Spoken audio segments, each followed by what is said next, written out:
Բարոյ մենք այս հարցը քննարկել ենք աշխատանքային կարգով, բայց նաև հանրայնացնելու կարիք կա, տեսեք, այսօր վարչական դատարանը ծանրաբեռնված է, և այսօր նշանակող գործերը նշանակում են արդեն 2028 թվականին։ Հիմնական ծանրաբեռնվածությունը պայմանավորված է երթևեկության կանոնների խախտման հետևանքով ներքին գործերի նախարարության ակտերի վիճարկման։ Ինչևէ, տարբեր գործեր կան։ Իրատեսական ենք համարում և ինչպես պետք է անենք, որպեսզի առաջին այն գործերը արդեն իսկ գտնում են վարչական դատարանում, քննվեն ողջամիտ ժամկետում և ինչպես անենք, որպեսզի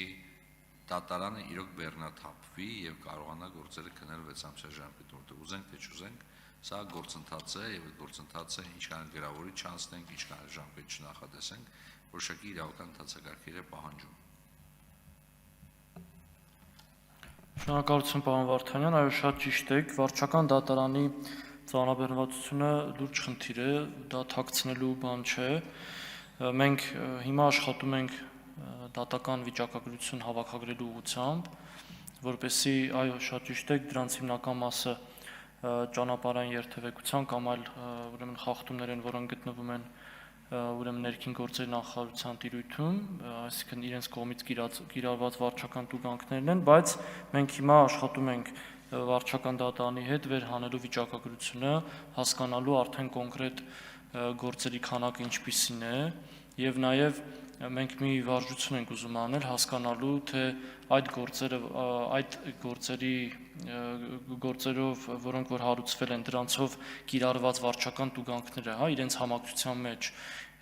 ինչպես են հարաբերակցվում այն ծախսերի հետ, որոնք կրում է պետությունը, օրինակ փաստաբանի վարձատրությունը ուրեմն վճարելու, կամ օրինակ վճարված այլ դատական ծախսերը հատուցելու ուղղությամբ։ Արձագանք։ Չհասցրի։ Կամ եթե բանը չառնելու շահ։ Այո, եւ այդ ուղղությամբ այդ վերլուծությունը անելուց հետո մենք մեր ներքին գործերի նախարարության գործընկերների հետ կքննարկենք, իրավիճակը կներկայացնենք, փորձենք ինչ-որ լուծում գտնել։ Օրինակ լուծումներից մեկը, որ մենք քննարկում էինք, որոշակի մեթոդաբանություն պատրաստել, հիմք ընտրելով նաև դատական նախադեպերը, եւ դա մեր գործընկերներին տրամադրել եւ հորդորել դրանով առաջնորդվել։ Մեկ այլ տարբերակ կարող է լինել մի քիչ ավելի ապագային նայող, ուրեմն վարչական վեճերի լուծման արտադատական մեխանիզմների ստեղծում, բայց այստեղ միգուցե պետք կլինի ինչ-որ սահմանադրական լուծումների մասին մտածել։ Իսկ ինչ վերաբերում է հարցի երկրորդ հատվածին, պարոն Վարդանյան, նախագծով անցումային դրույթներով նախատեսված է 6 ամսյա ժամկետ, այսպես կոչված 5 գործերը քննելու մաքրելու համար, բայց պատրաստ ենք առաջինից երկրորդ ընթերցման շրջանակներում այս ժամկետի ուրեմն երկարաձգման վերանայման հարցը քննարկել հանձնաժողովում։